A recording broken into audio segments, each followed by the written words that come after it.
the state, around the nation, because we're working to stay ahead of COVID-19, and success is not guaranteed, but we're giving ourselves the best shot because each of us are playing a role in this, and each of us are making the sacrifices necessary to stay ahead of this virus.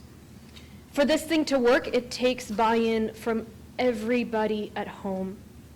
And years from now, we will be talking to our kids and our grandkids about how we survived the coronavirus crisis, how we doubled down and made incredibly difficult choices and sacrificed on behalf of our community. We'll be able to tell the story then. We'll be able to talk about the hard times, the hard economic times, how difficult it was to be home, how difficult it was to homeschool children and to make sure we could provide for our families. And right now, we're at the moment of making those difficult decisions so that later we have a positive story to tell about a positive outcome, or at least the best outcome we could have possibly worked toward. And we'll remember how we acted boldly, how we made tough decisions, how we came back together stronger like we always do in the face of adversity. And that's what we're doing today. The medical center CEOs unanimously advise that we extend our stay home, work safe order. The increase in cases we've been seeing into our hospitals, they very much track concerning trends. It is not the time right now to scale back in our containment measures. If anything, it's the time to double down because our rates continue to grow very, very rapidly, and we've not yet gotten to a point of flattening the curve. If we can help it, we're going to avoid being where other cities and counties are. We're going to do everything we can to do better. But our roadmap back to normalcy begins with the extension of our stay home, work safe order. And so today, I'm extending the order throughout Harris County, which includes unincorporated areas and all the cities within Harris County, through 11:59 p.m. on April 30th.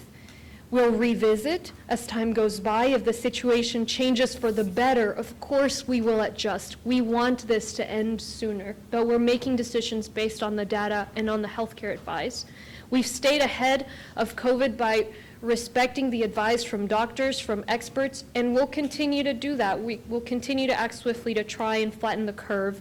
And so we will have the updated order online, and we're continuing to update our frequently asked questions page on readyharris.org, where we are updating according to the questions we've gotten from the community in terms of what exactly the order means. I want to remind folks that the order is about erring on the side of staying home.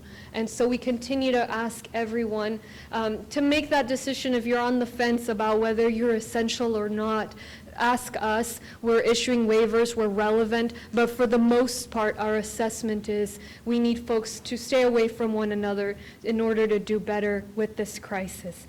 We are aware that the governor just issued an order statewide, and so we're very glad that he's doing that on behalf of all Texans. I'm, of course, always supportive, and to the extent that his order conflicts with our order, we'll work that out in the future.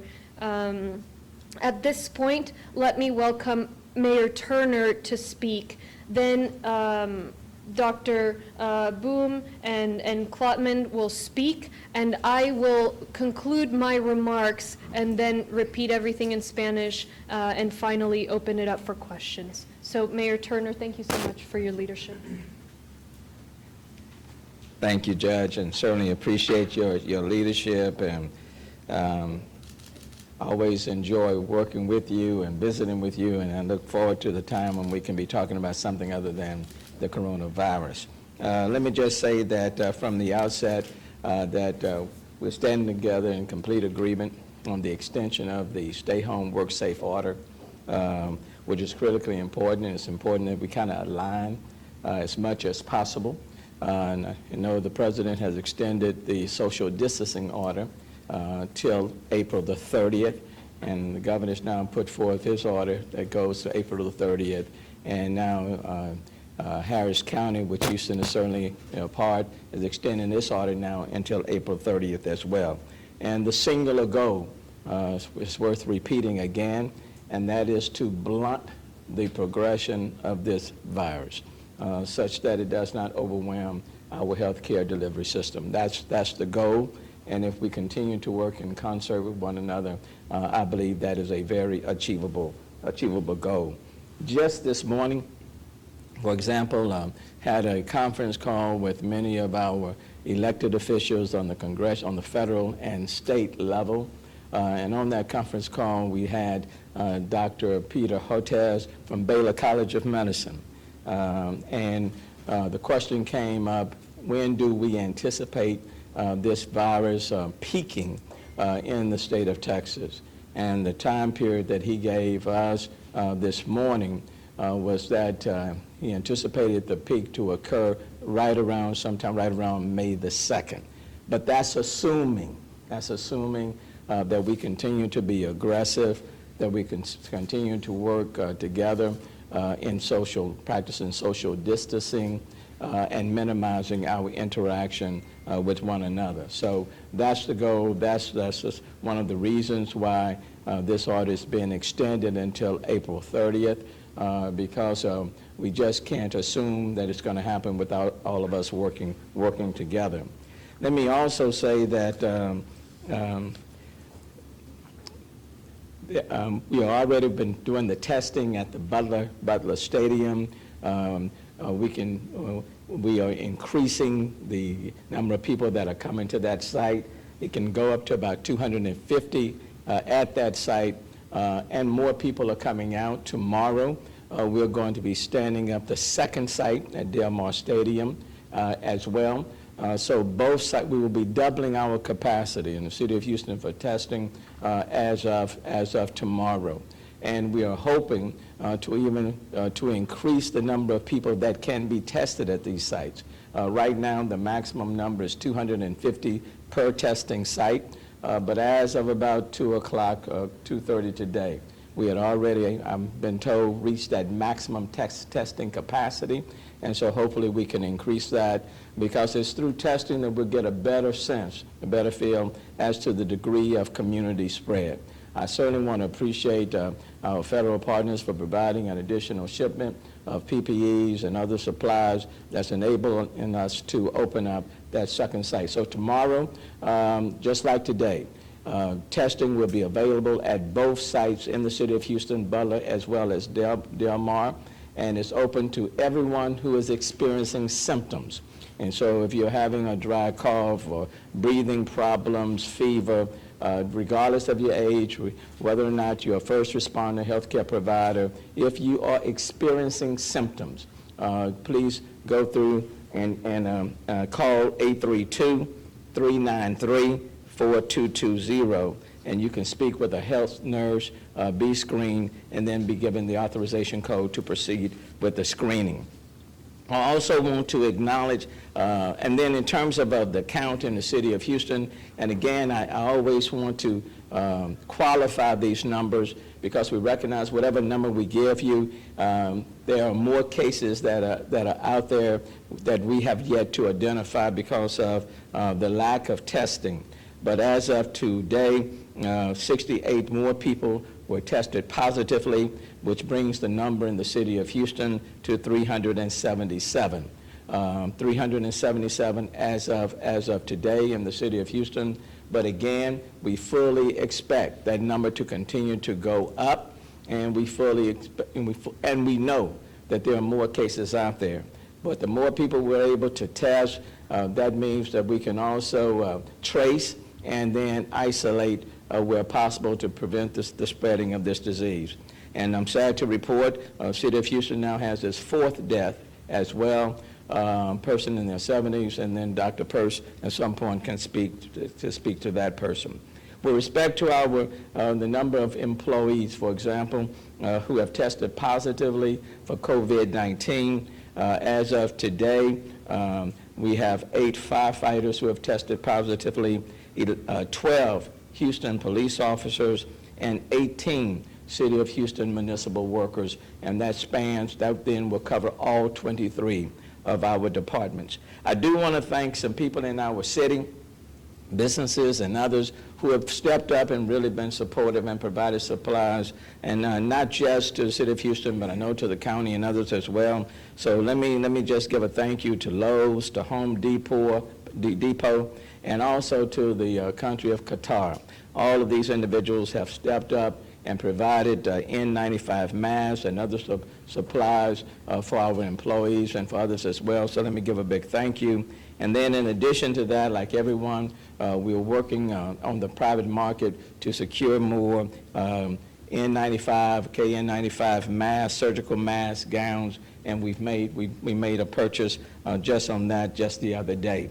So we want to make sure that we're doing everything on our part to make sure that we have the necessary supplies for our first responders and all of the people who are working at the City of Houston. So Judge, let me thank you. Look forward to continuing to work with everyone. And certainly let me remind people, we know that April 30th may seem a long way off, but the reality is that if we work together in concert, we can come out of this much quicker if we continue to be very focused. Thank you very much, Judge. Dr. Boom, if you'll step up to the podium, thank you. Thank you, Judge Hidalgo, and thank you, Mayor Turner. I'm here on behalf, along with Dr. Klopman, of all of the CEOs of the Texas Medical Center, and we want to thank each of you for this action. We stand fully behind you in supporting this action of extending the order till the end of the month. I also want to thank the first responders. I want to thank all the doctors, nurses, clinicians, really across the Texas Medical Center and all of our healthcare institutions. They truly are the heroes in this story. They're working hard, they're dedicated, and they're just doing a fantastic job. We're all proud of you and grateful to each of you. Let me give you a little bit of perspective on why the hospital CEOs are so united in saying that this is the right thing to do. When we look at modeling and we look at our own internal data, which shows significant increases in the number of patients we're caring for, those models really are tracking along with the New York City models. They're tracking along probably 11 plus days sooner than the New York City models, but they are tracking along with those models. And so the time is now, and the time has been over the last couple of weeks as we've had these sacrifices that everybody are making to help flatten the curve and to make sure that we deviate from that curve. And that really ultimately is the goal of doing all of this. We have some cause for, I think, some cautious optimism. Here we had orders starting in place when we had one person with community spread. In New York City, there was a significant outbreak already before that happened. We, of course, have potentially a temperature advantage in how the disease spreads from person to person. And, of course, we don't have the population density and many of the characteristics of New York City. And so we frankly cross our fingers and hope that those things will help us. But the most important thing is social distancing, physical distancing, et cetera, that we've all talked about here. And that's really where all of us together in the community come together and all take care of each other. And that's really what this is all about. I want to take a second and put my primary care physician hat on, which is to recognize how stressful, how horrible this is for many people and how difficult and anxiety-producing it is. I urge everybody, take care of yourselves. Eat well, sleep well, exercise well, use alcohol if you're going to use it judiciously. Watch out for each other. Recognize that social distancing does not mean social isolation to where you're not interacting with other people digitally. Reach out to the vulnerable, reach out to the people you love, spend time with each other virtually and digitally. And then I just want to end by, again, thanking the healthcare workers. You know, I've had many of them come up to me say, we've been preparing all our life to do this. And that just summarizes perfectly what the people are stepping up and doing. And I want to thank them again. They're here for you, for all of us across the city of Houston and Harris County and the surrounding counties. Please be there for them. Please help them. Please do your part so that we can all control this and hopefully get back to our lives as normal before too long. Thanks so much. Thank you. Dr. Klopman from Baylor College of Medicine. Great. Thank you very much. First, I want to thank the judge and the mayor for their leadership. This is a very difficult decision to make, but it's extremely important. Also want to emphasize the Texas Medical Center is completely unanimous in their belief that this is an important step. And there's one other little piece of data I think it's really important for everyone in Houston to understand. If we maintain a very strict social distancing the way we're doing now, and we can keep the infection rate as low as we are currently, we will probably not exceed our capacity to care for people And in addition, we think the peak will end in about 4 weeks. If we don't, and we track along New York City's infection rate or Italy's infection rate, not only do we exceed our peak of being able to take care of people, but we push the peak out for about another 4 weeks. And so rather than being at home for 4 weeks, it's more like 8 weeks. And so this is something that every Houstonian needs to understand. We talk about social distancing, but it's up to every individual in our city to actually accomplish that, so we as a collective can manage the caseload and take care of you as Houstonians. So we're really asking you all to understand why we're doing this and to really be participants. We collectively can actually help the whole system work. So I'm asking, reaching out on behalf of government and the Texas Medical Center, all the doctors and caregivers, staying home is something you can individually do to help manage this epidemic. So please think about that before you go outside. Thank you. Thank you so much, Dr. Klopman, Dr. Boom, for your leadership. And I've spoken as well with Bill McKeon, the head of the Texas Medical Center, and it's just been wonderful to get their guidance, their models, and their support through all of this. We really are following their lead, their advice in making the decisions. I want to also address another point, and that is the Harris County Jail. We know that the Harris County Jail is a ticking time bomb. We already have a case in the jail. We're likely to see more in the coming days. Public health experts have made clear that it's a dangerous situation. We have 8,000 people in the jail, so the cramped conditions there make it virtually impossible to enforce social distancing, proper quarantining of sick people. And it goes beyond the folks who are inside the jail as inmates. There are about 3,000 staff and contractors who go in and out of the jail every day, law enforcement folks and other contractors. And every person, every one of those workers has a family that they're putting at risk when they go in and out of these cramped conditions. Most importantly, our bed capacity right now throughout the region is in the thousands, perhaps close to 4,000 beds that are available, total about 18,000, but they're taken up, right, by the strokes, the heart attacks, the pregnant women needing to give birth. And so the number of beds that we have truly available to take on COVID-19 cases is limited, and it's just a couple thousand, around 4,000. Now you think about the fact that there are 8,000 people in our county jail downtown. These folks are coming out, and whether they're coming out to go take up a hospital bed because they have COVID, because they need a respirator, would be a big issue for our community at large. As I mentioned, there's one confirmed case already among the inmate population, but there are 24 inmates already with symptoms. There are over 1,100 non-symptomatic inmates who are in observational quarantine because of their contacts with other folks. So already the situation is quite challenging, incredibly dangerous, and dangerous as per the healthcare experts. And I'll have Dr. Porsa with Harris Health speak to this in a minute, as Harris Health obviously is very closely involved with our jail. So I don't have to spell it out for you. A case in the jail, exposure in the jail will spread like wildfire if we don't take drastic measures. And so I've discussed this obviously with Sheriff Gonzalez, with the judges, with several chiefs of police. We've spoken, our team has spoken with victims advocates. We've discussed with the mayor, with other colleagues. And I will be signing an order later today that says, with certain exceptions, as long as we're under a disaster declaration, we will not hold individuals in the county jail on nonviolent charges. As I said, there are exceptions. So in order to protect public safety, we will not release individuals who've been convicted of violent crimes, crimes that involve physical violence or the threat of physical violence. This is exclusively for non-violent. We will not be releasing folks on burglary of homestead charges or DWI third charges. Now, this will amount to around 1,000 inmates, but that is an estimate. And the reason that is an estimate is because we're going through a process.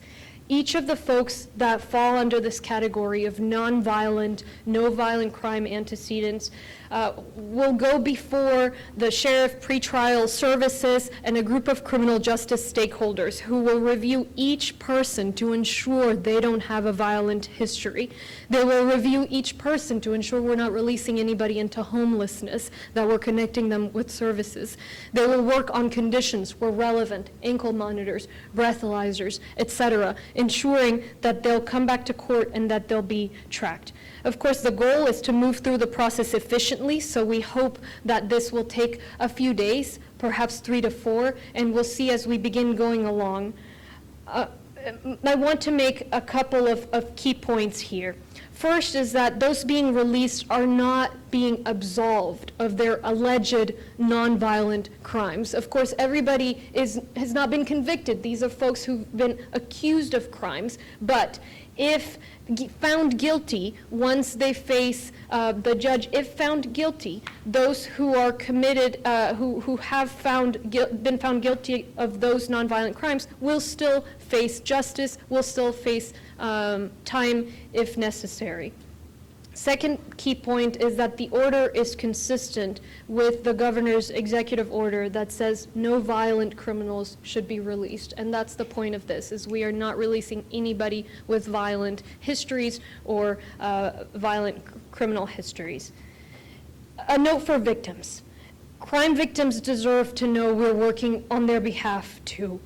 I want them to know that these folks are not getting a free pass, and to reiterate that if found guilty, those who've committed these nonviolent crimes will still face justice. We've been in touch with victims' advocates. We will be putting the resources they've advised us to include into the order we'll be issuing. And we will continue to work to make sure we're evaluating each and every person that goes through this order.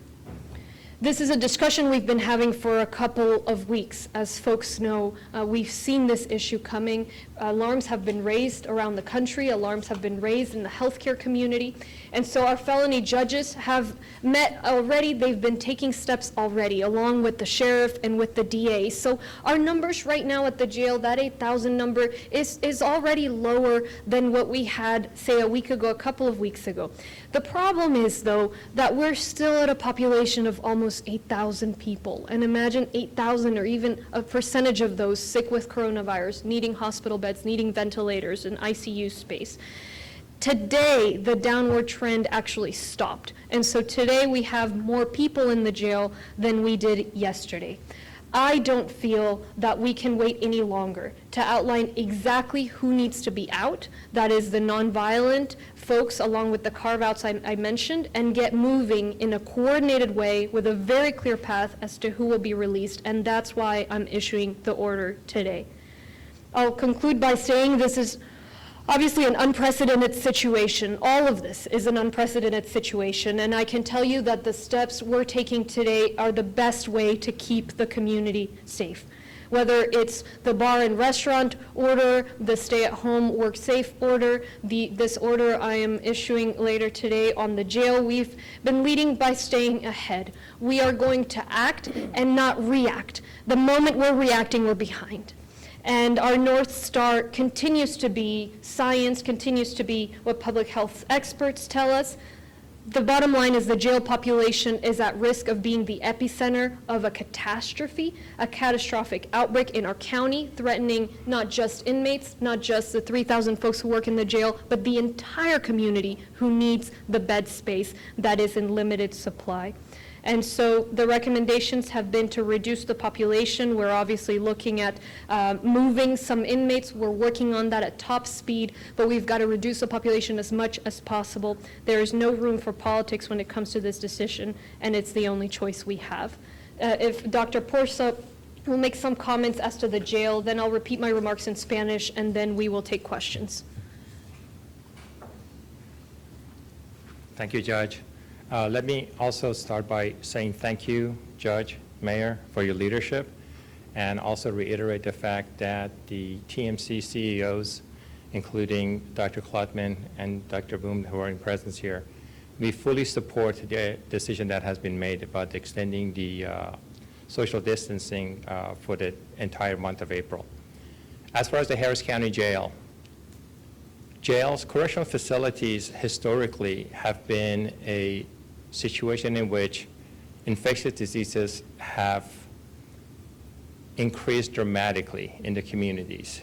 This being tuberculosis in the 40s and 50s, being HIV/AIDS in the 70s and 80s, and then MRSA infection in the 80s and 90s, and now this pandemic.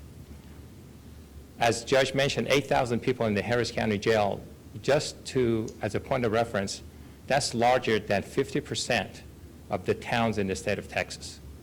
So we're talking about a city within a city when we're talking about Harris County Jail. All the directives that have been issued to this point about the social distancing, and to Mayor's point about flattening the curve, they're impossible to enforce or to follow inside the jail situation. The inmates inside the Harris County Jail cannot socially distance each other. They're using common bathroom areas, common tables where they eat, and where they sleep. This issue of the Harris County Jail is not protecting just the inmates or even the workers, both the custody staff and the healthcare staff who work outside the jail and commute inside and outside of the jail, but it's really protecting our community. It's about protecting Harris County and the city of Houston. When those inmates contract the COVID-19 disease or are infected or asymptomatic, and they come outside of the jail, or they come in contact with the custody or the healthcare staff, who then become infected and bring that infection outside of the jail, now we're talking about a widespread COVID-19 infection in our community. That's what this directive is trying to prevent. I want to congratulate and acknowledge the judge for recognizing and acknowledging this and addressing this issue. An outbreak of the coronavirus inside the Harris County Jail can be devastating to our community and to our healthcare facilities. I cannot emphasize that enough.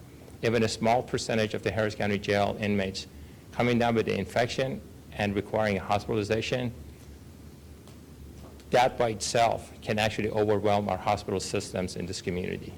So again, I want to thank the judge for recognizing this issue and addressing it. Thank you. Thank you so much, Dr. Porza. I'll repeat the remarks briefly in Spanish. En español estaba informando el día de hoy que ya más de 50,000 personas han tenido acceso a nuestra base de datos de información que logramos lanzar el día de ayer con detalles acerca de los casos, el número de casos. También las buenas noticias que hoy recibimos más materiales del gobierno federal para continuar nuestras sedes de prueba en el condado, en la ciudad. Entonces tenemos suficientes materiales para continuar las pruebas por al menos 2 o 3 días más hasta que llegue el siguiente envío. Eso es pues muy buenas noticias. Hasta ahora hemos podido ser un modelo no solo para otros condados, otras ciudades en el estado, sino también alrededor del país, gracias a los pasos proactivos que estamos tomando para actuar y no reaccionar. Y para poder lograr eso, necesitamos la ayuda de todos, como ya hemos discutido. Espero que en unos años podamos contarle la historia a nuestros hijos, a nuestros nietos, de cómo trabajamos juntos en la era del coronavirus, de los sacrificios, de los trabajos perdidos, de la dificultad de cuidar a los niños, de enseñar a los niños que no estaban en la escuela, de todos los sacrificios que tuvimos que hacer para poder sobrevivir esta crisis, pasar esta crisis de la mejor manera posible. Eso es lo que esperamos poder evitar lo peor de la crisis. Y el día de hoy continuamos en el punto de retos y de sacrificios. Todavía no podemos llegar al punto en el cual estamos recordando esto como algo que ya pasó. Para que esto pase más rápidamente, tenemos que prevenir el contagio. Y es por eso que hoy día voy a anunciar el extender la orden de quédese en casa, trabaje seguro. Hemos escuchado de los presidentes de los hospitales más grandes del condado. Todos ellos han estado analizando la información, ven en este momento que los casos están creciendo de una manera que muchas veces, de muchas maneras, se parece a lo que sucedió en Nueva York y en Italia. Nosotros estamos en un punto mucho más temprano de cuando ellos tomaron sus medidas, entonces queremos hacer todo lo posible para prevenir algo más difícil, más peligroso. Lo bueno de tomar medidas más drásticas o extender nuestras medidas en este momento es que siempre y cuando hagamos eso, el tiempo que vamos a tener que permanecer en casa va a ser menos. Explicaba ahorita el doctor, por ejemplo, que si no tomamos estas medidas, serán 2 meses o más los que tenemos que estar en casa. Si tomamos las medidas el día de hoy, extendemos por el resto de abril, esperemos que podamos levantar esto lo más pronto posible. Entonces, hoy voy a extender la orden hasta el 30 de abril, hasta la medianoche, el 30 de abril. Aplicará esto en todo el condado Harris, lo cual incluye todas las ciudades dentro del condado Harris, al igual que las áreas fuera de las ciudades. Si la situación mejorara antes del 30 de abril, pues haremos los ajustes. Pero la realidad es, siendo honestos, vemos las proyecciones y se ve que el punto máximo de casos llegará a eso del final de abril, si es que seguimos tomando estas medidas. Si no, vamos a ver ese punto máximo mucho después. Entonces, tenemos que todos continuar actuando, continuar poniendo de nuestra parte. Hemos podido evitar muchos más problemas por escucharle a los doctores, escuchar y respetar la información, las investigaciones que los académicos están haciendo, y esto es lo que guía la decisión del día de hoy. Tendremos la última orden, la cual simplemente cambiará la fecha en readyharris.org, y ahí también hay información acerca de las preguntas frecuentes que las personas han estado haciendo. Sé que el gobernador ha promulgado una orden por su cuenta el día de hoy, y revisaremos si hay cualquier conflicto entre nuestra orden y la orden del gobernador, pues manejaremos eso. Pero yo apoyo la orden del gobernador y apoyo el que esté tomando pasos para proteger a todos los tejanos.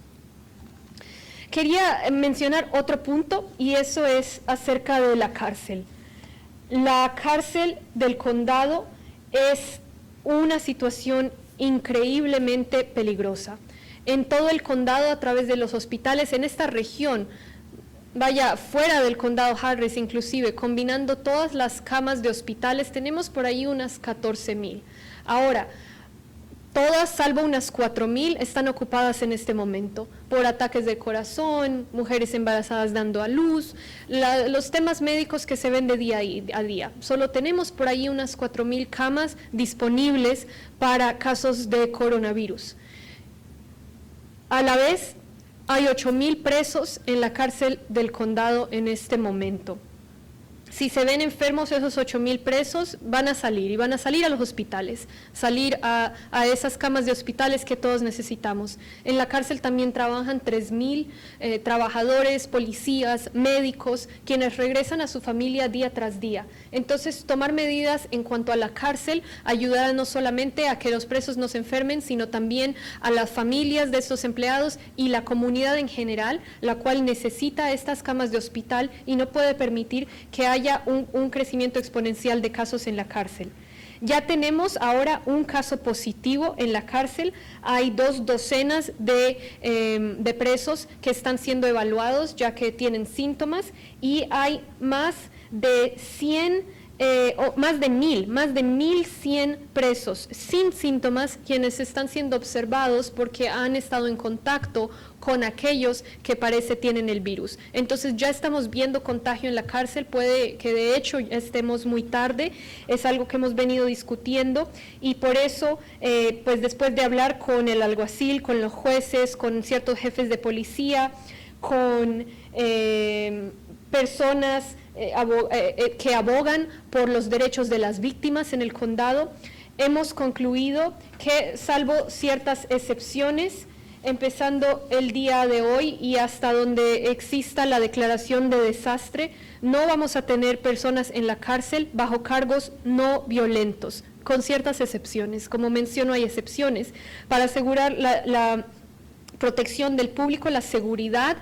No vamos a soltar a ningún individuo quien haya sido,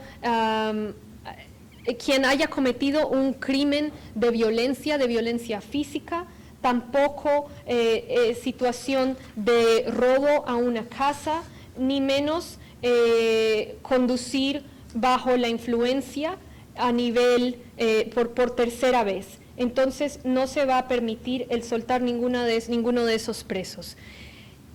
Esto, cuando logremos analizar todas las personas que están acusadas de crímenes no violentos. Recordemos que las personas en la cárcel no se les ha encontrado culpables, simplemente se les ha acusado de un crimen. No vamos siquiera a considerar a aquellos que han sido acusados de crímenes violentos, pero aquellos de crímenes no violentos hay alrededor de 1,000 que vamos a poder soltar. Digo alrededor porque no hay un número exacto, ya que va a haber un proceso. Cada preso va a ser evaluado por el alguacil, por un grupo de expertos de sistema penal que trabajan para el condado, quienes estarán asegurándose que esa persona no tenga antecedentes violentos. Nos aseguraremos de no ir a soltar a ninguna persona que vaya a estar viviendo en la cárcel. Vamos a asegurarnos que puedan tener acceso a vivienda. Vamos a evaluarlos por síntomas del coronavirus para que no salgan pues a contagiar a la demás gente, y también vamos a implementar las condiciones necesarias, bien sea monitores adicionales, máquinas que les medirán su contenido de alcohol antes de poder utilizar el auto, todo ese tipo de medidas que se pueden tomar para asegurarnos que estemos observando a estas personas y que vayan a regresar a la cárcel o a la corte, pues, cuando sea necesario. Lo que quiero dejar muy claro es que aquellas personas que van a salir, no se les está simplemente borrando el crimen del cual han sido acusados. Van a tener que ir frente a un juez, a un jurado, a enfrentar esos cargos de crímenes no violentos después de que pase esta crisis. Finalmente, el gobernador también ha puesto una orden el día de ayer o hace 2 días, promulgó una orden en cuanto a las cárceles y dijo que no podemos dejar salir ninguna persona acusada de un crimen violento. Y esto pues va con la orden del gobernador. Yo estoy 100% de acuerdo, no podemos soltar los criminales violentos, pero esta orden va a analizar y dejar salir a criminales no violentos o personas acusadas de crímenes no violentos.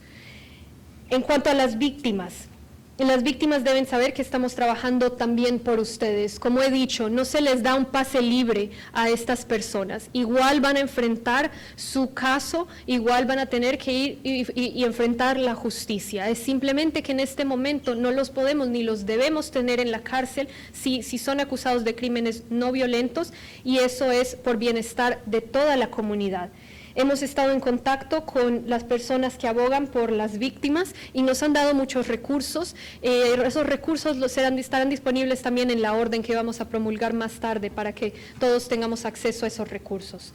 Esta conversación ya lleva varios días, un par de semanas. He estado en contacto con los jueces, he estado en contacto con el alguacil, con la fiscal y otros. Ellos han estado trabajando ya por reducir la población de la cárcel. Pero el reto es que seguimos a 8,000 personas. El día de hoy, inclusive, tenemos más personas en la cárcel que el día de ayer. Entonces, esta es una situación urgente de salud pública que no se está manejando hasta el punto que debe manejarse. No me parece prudente, no me parece responsable esperar ni un día más, es lo que nos dicen también los doctores, y por eso estaré promulgando esta orden el día de hoy para tener muy claro quién va a salir, aquellas personas bajo crímenes no violentos, y también hacerlo de una manera coordinada, de la manera más rápida posible. Esperamos unos 3 a 4 días, obviamente pasando por ese proceso. Esta es una situación nunca antes vista, no solamente esta orden, sino todo lo que estamos enfrentando con este virus. Pero la decisión que estoy tomando es el mejor camino para proteger la seguridad y la salud de la comunidad. Desde la orden de los bares y restaurantes, la orden de quédese en casa, hemos estado liderando Por ejemplo, mostrando con nuestro ejemplo que debemos tomar medidas proactivas en vez de estar reaccionando a situaciones difíciles.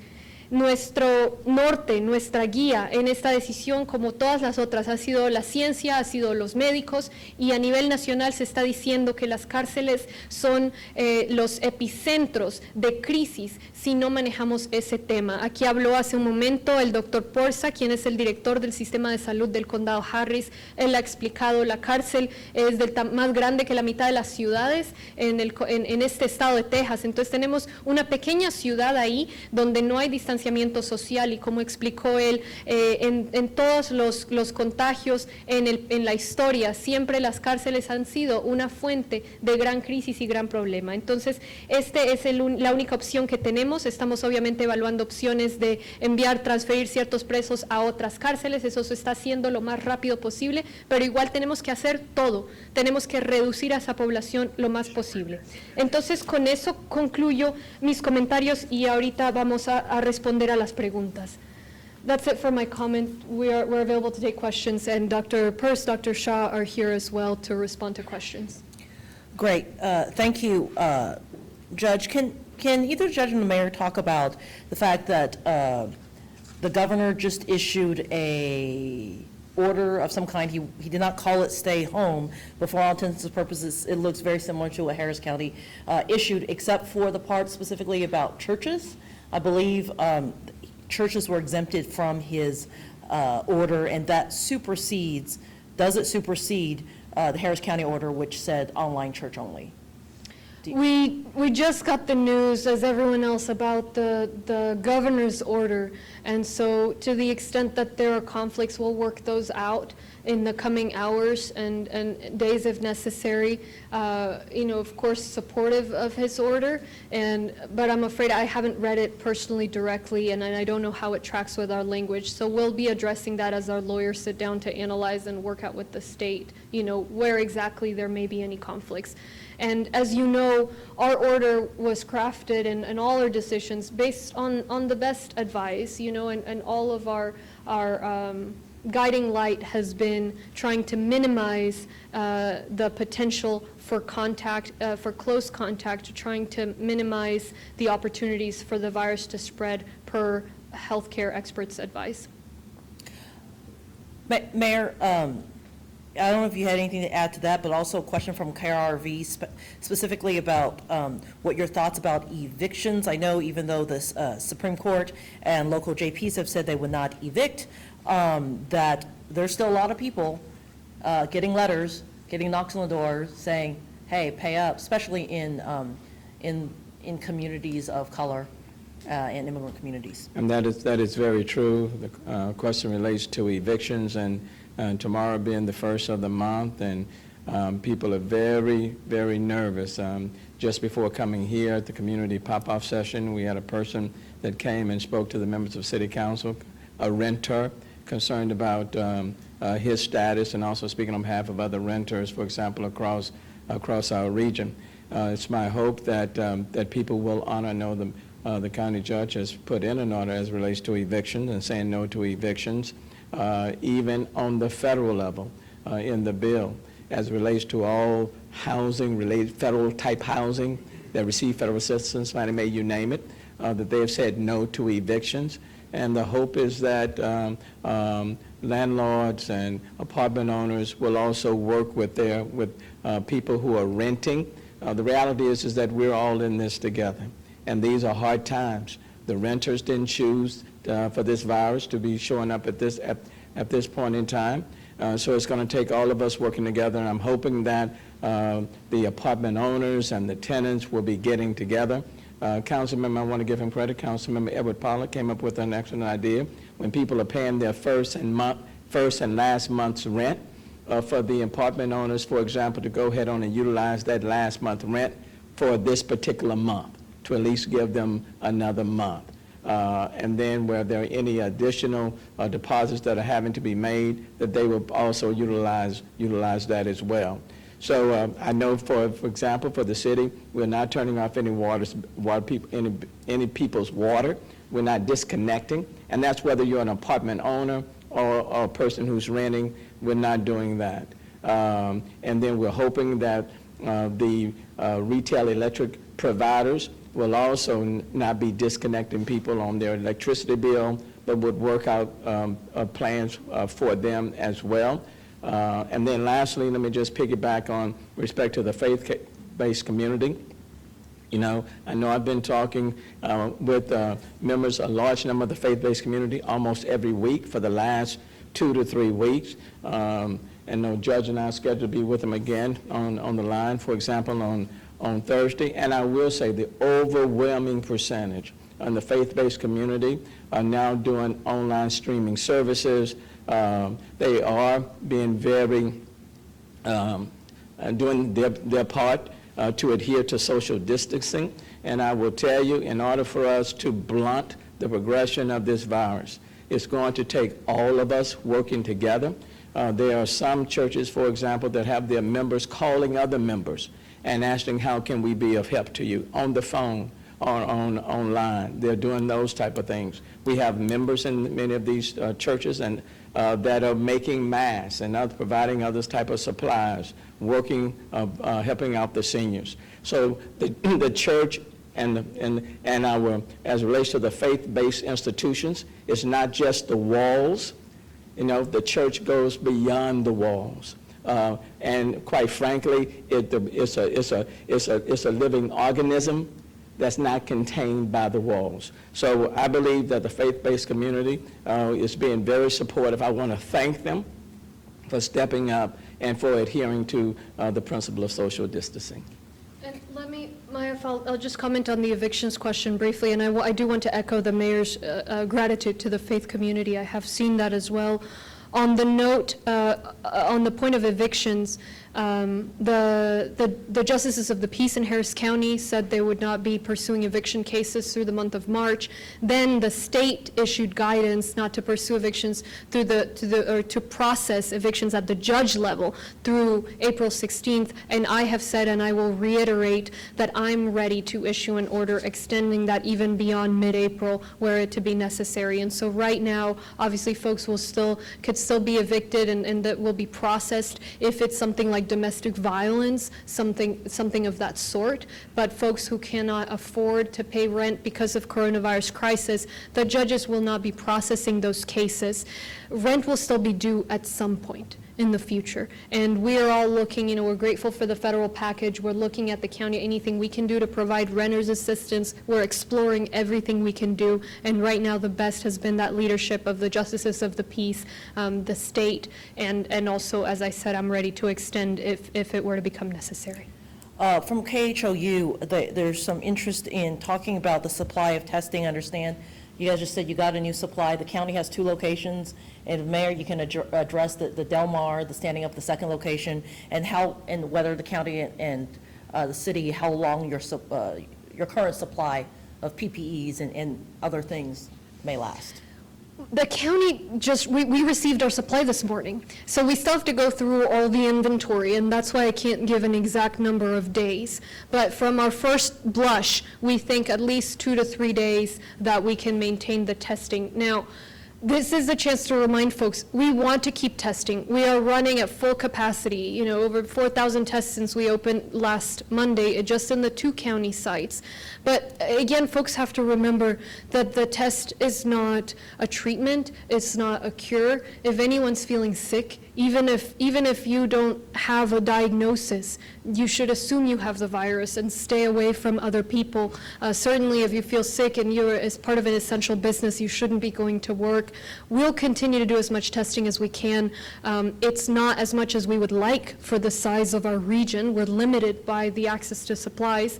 And so the most important tool we have in our toolbox right now is social distancing. It's the only one we can count on, whether or not supplies arrive. We know we have it for more than 2 to 3 days. We know it's effective. We know it has been effective already in not having such a rapid spread, but we're still seeing a very rapid spread. And so that's why, the main message from me, as much as we'll update the numbers of diagnosed cases, we'll update folks on the testing. We will do as many tests as we have supply for, and we will continue to scour the globe for more supplies. But the biggest thing we can do is to continue to stay home, to heed that order, to just accept that difficult situation, and remember that we're doing it for our community. Mayor? Yes, tomorrow the City of Houston will be standing up its second site at Del Mar, and again, we're prepared to go to maximum capacity, which is 250 at that particular site, along with 250 tests at the Butler site. And the way we're going to operate, a lot will depend on the shipment that we get in from the federal government. We're going to assume once we stand them up, that they will continue to provide the shipment in order for us to continue to test. One thing we do know, the more testing we do, the more we can trace and isolate and stay on top of this virus. Just in talking with the elected officials on the state and federal level this morning on the conference call, they would like to see even more testing, and especially more testing in very vulnerable communities. Because what we're seeing in New Orleans, the reason why they have such an outbreak is because you have a lot of people in New Orleans who are poor or who have underlying medical conditions like diabetes and hypertension, and in many cases those are communities of color.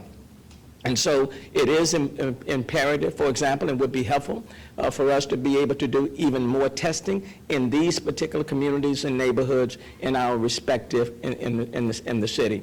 But we are limited. We're limited by the PPEs, because in order to do the testing, you have to protect the healthcare workers and everybody out there who's on the front line.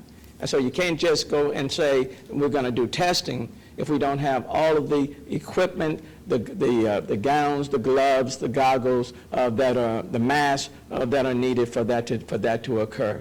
But we do know we need robust testing.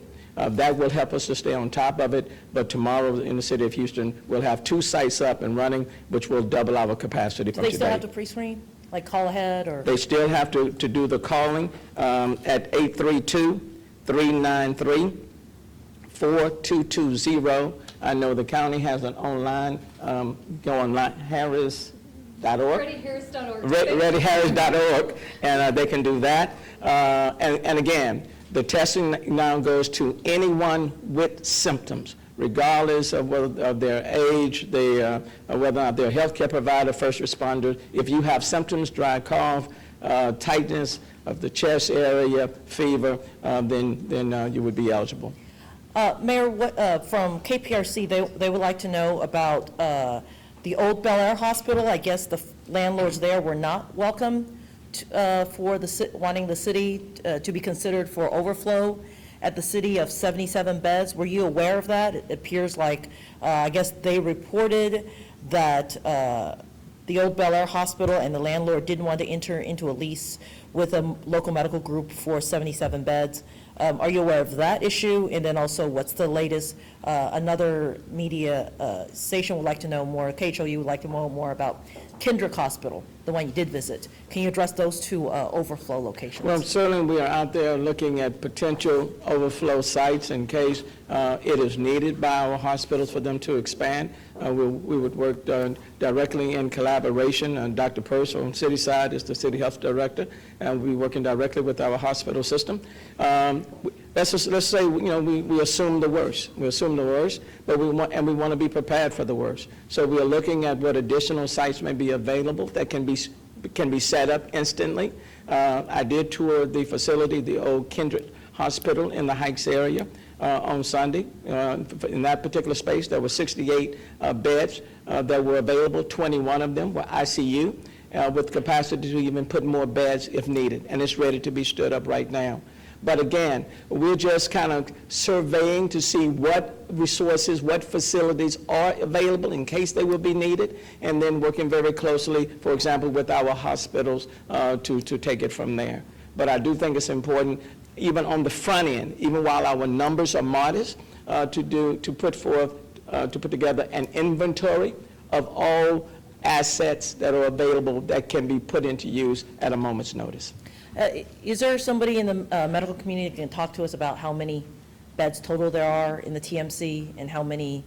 Dr. Porsa, if you'd like to just briefly estimate and How many are, Yeah. how many ICU beds, how many ventilators? Does anybody Yeah, and have I- some statistics they're asking? Yeah, and I will share, this is a constant topic of conversation for us, and of course it depends, which ones can you convert. what about when you use the hallways and you use the eating areas and you make that into beds? And so the estimates we have are rough. We're continuing to work with that and just saying, regardless of that, what are we going to build at the city, at the county? So for us, looking at NRG complex, for the city, what the mayor talked about. Dr. Porsa, anything to add on this topic? Thank you, Judge. I don't have the exact numbers, and as you can imagine, the numbers change every day. What I can tell you is that the TMC hospitals, we meet every day, and we've been planning on a surge issue, and that involves anything from capitalizing on the existing assets, all the ICU beds, transforming some of the, for example, CCU, SICU to medical ICU beds, transforming some of the IMU beds, intermediate care unit beds to ICU beds, and things of that nature. But in addition to that, also doubling, times tripling our capacities as far as putting more beds into existing hospitals. Have you guys done any modeling as far as when you will hit that capacity? I thought you guys said that you will hit May 2nd is the main date. You're wondering if the curve might come down? So it Explain that depends to us on a what the little. infection rate is. So if we maintain our very aggressive distancing, social distancing, and we can keep the infection rate around 2 to 3%, which would be very, very good, the models and even the actual data that we've been following means, looks like we will be able to manage the capacity that we have, with all the things we've talked about, internally generating capacity. If we don't do that, and we look more like New York or Italy, we will exceed our capacity in about 3 weeks. And then we really are going to be in a position of scrambling for new facilities, field hospitals. That's why it's so important that we try to maintain our social distancing now. But it's very much dependent upon if we can control the infection rate. You have any? Yeah. And I think that the doctor was saying that the curve, peak projection, best case scenario is maybe May 2nd, so are you prepared to extend the order past April 30th? Look, we're taking this based on the data. Right now, what we know for a fact is we are not in any position to end the order today because our peak would, at the earliest come later in April, toward the end of April. We'll continue to watch the data as all doctors, I think, have mentioned so far. To the extent that we're able to pursue these social distancing practices, our infection rate will be lower. This will peak sooner, and it will peak at a lower curve. It won't require as much of our hospital capacity. And so the most we can do and the best we can do right now is continue with social distancing, continue to trace the data.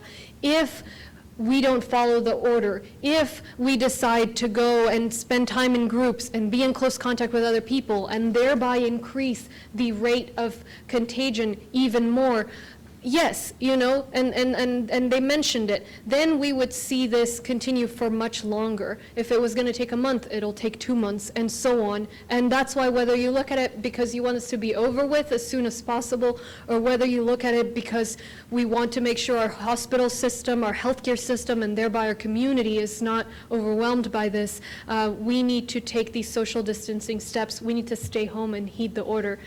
I will say as well, right now, the projections that we have get better by the day, and we'll continue to share that information with the public. But the tool is ultimately in our hands, and that is being able to stay home and making sure that we don't get to the worst case scenario that other communities have seen. Is there a plan for the homeless community? That was a question from KPRC as well. Yes, so the question is if there's a plan for the homeless community. Yes, we're in close communication, and Mayor, I don't know if you have something to add on this, but I'll tell you, we've been working at the county. Our commissioners have taken a lead on this, and they've been working closely with the city, with the nonprofits already to ensure that we have space for folks who don't have a home. I believe we've got some hotel space. We're also looking at that in some of our NRG plan. I mean, it is absolutely something we're discussing, and in fact, I was just exchanging messages this morning with the county executive in King County about how they're dealing with the homeless population in Seattle and what we can do to learn from them.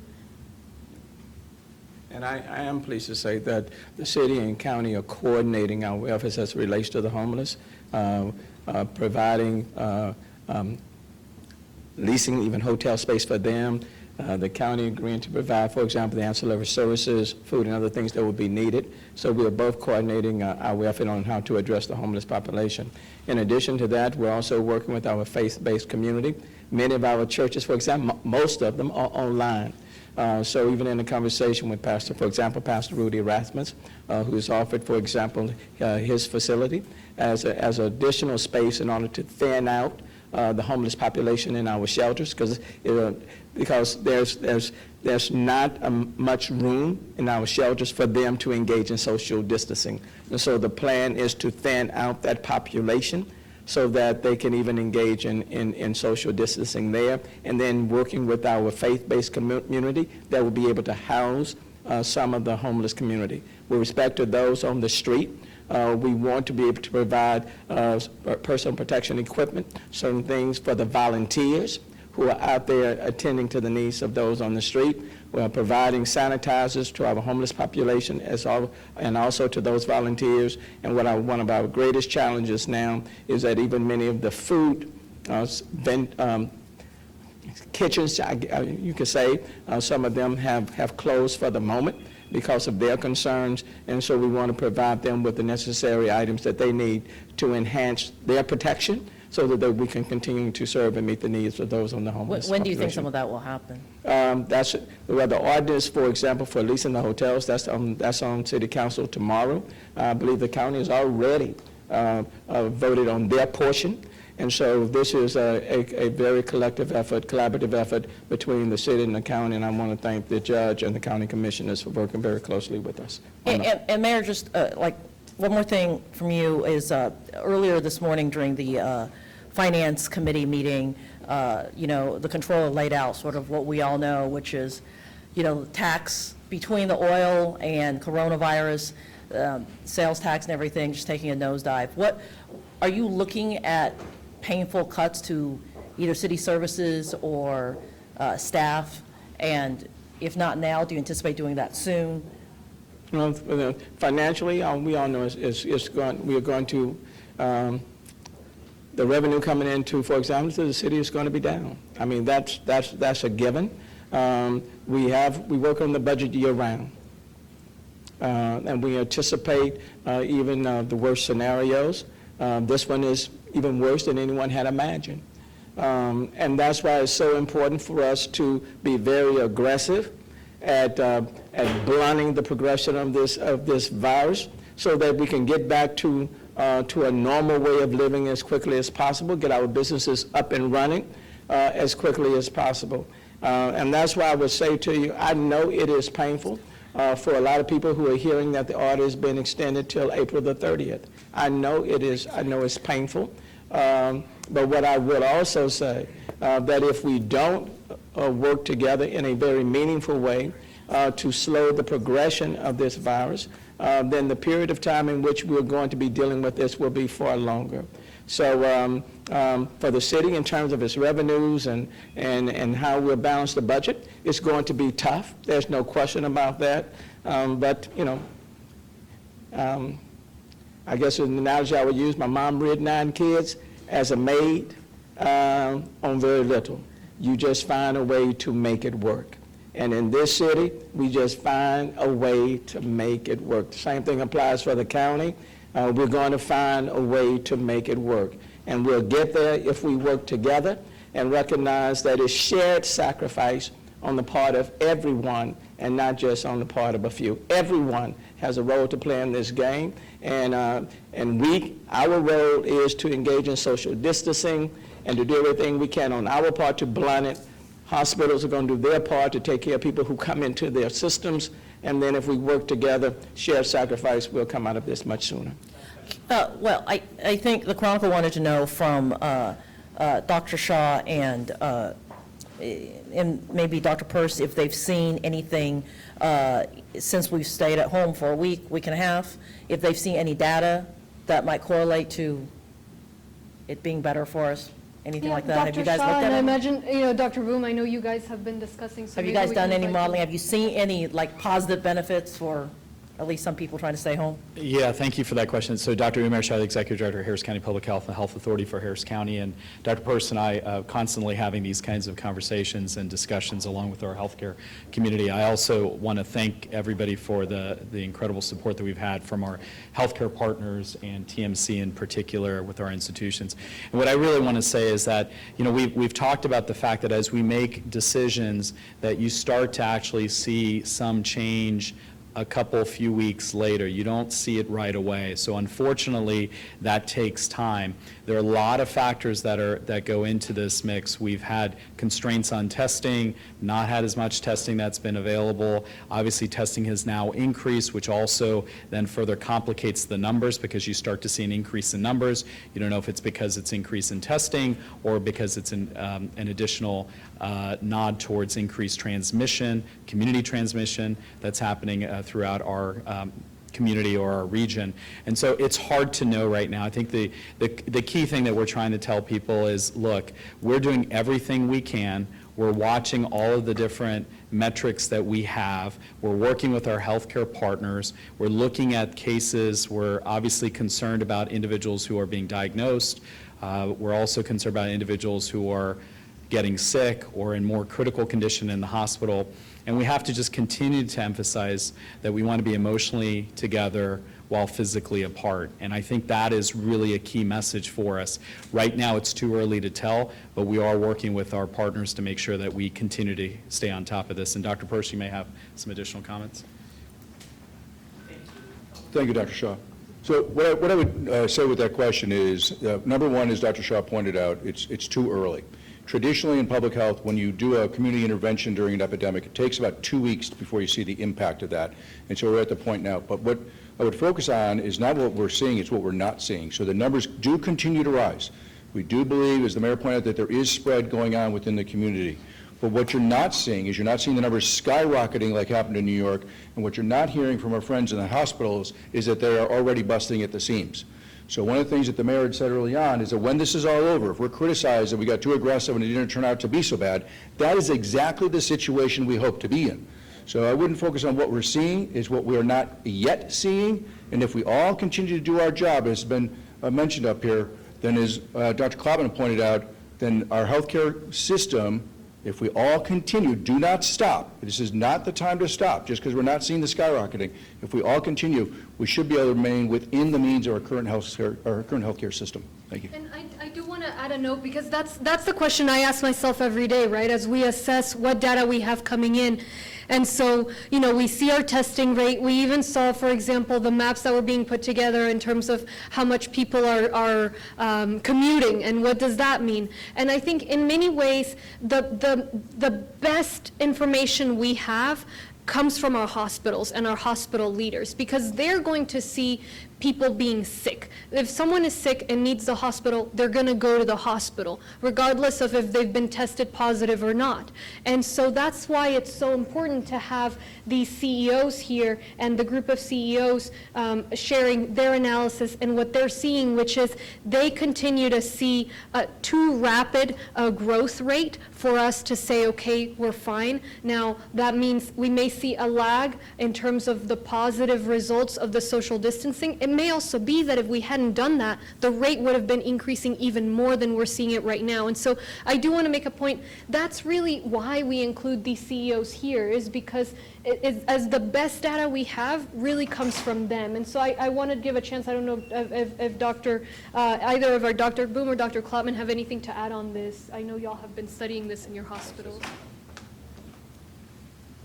The judge said it exactly right, which is that this, if it gets out of hand very, very quickly. We're encouraged by what we're seeing right now, but it's still too early, as my colleagues have said, to really understand the 2-week lag time to start seeing the impact. I am absolutely certain, however, that had we not done the things we've done and made the sacrifices we have as a community, we'd be seeing far higher numbers today already. There's no doubt in my mind. We just have to look really anywhere around the planet as we see these curves. So we're doing the right things. Please work with all of us, and we can keep these numbers down. and hopefully emerge from this before too long, although as you've heard, it's probably going to be a good solid month or longer. Thank you. And Judge, I know you guys got to go, but I know Televisia wanted you to talk to the immigrant communities about sort of what you already talked about, is specifically people getting evicted or getting threats from their landlords, if you could answer in Spanish. Sí, una pregunta en español acerca de los desalojos y la comunidad inmigrante.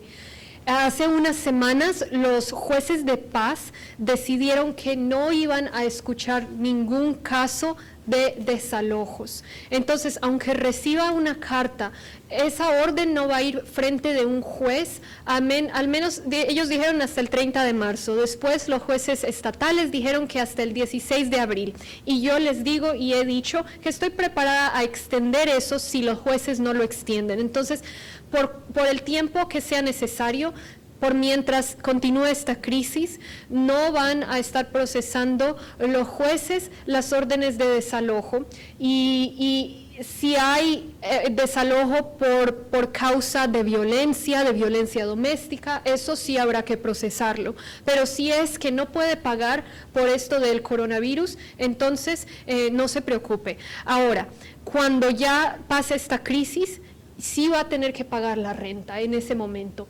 Y por eso se le agradece al gobierno federal que está enviando ayuda. Estamos trabajando nosotros en el condado a ver qué ayuda podemos ofrecerle a aquellas personas que rentan y seguiremos explorando opciones. Pero por ahora, si paga impuestos de propiedad, esos no van a estar, necesitar ser pagados sino hasta junio. Y si usted renta, no va a haber proceso de desalojos hasta que continúe esta crisis, siempre y cuando continúe la crisis. Y recordatorio para todos que pueden ir a readyharris.org, ni las sedes de pruebas de la ciudad, ni las sedes del condado le están preguntando si son ciudadanos o no, ni siquiera se hace esa pregunta. Entonces pueden hacerse las pruebas tanto en la ciudad como en el condado, y por ahora, como han dicho los doctores, se trata de quedarnos en casa, aunque sea difícil, es lo necesario para que no veamos que esto continúe por aún más tiempo y que ni que haya una crisis al sistema de hospitales.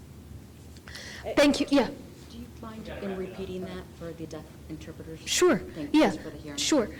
So I'm repeating for the hearing impaired. The question was about evictions. And so in terms of evictions, the justices of the peace said no evictions will be processed until March 30th. Then the state judiciary advised it had to go until April 16th. And I've said, and I'll say again, if they don't extend it further, I'm ready to issue an order ensuring that evictions are not processed or not filed past until and as long as this crisis lasts.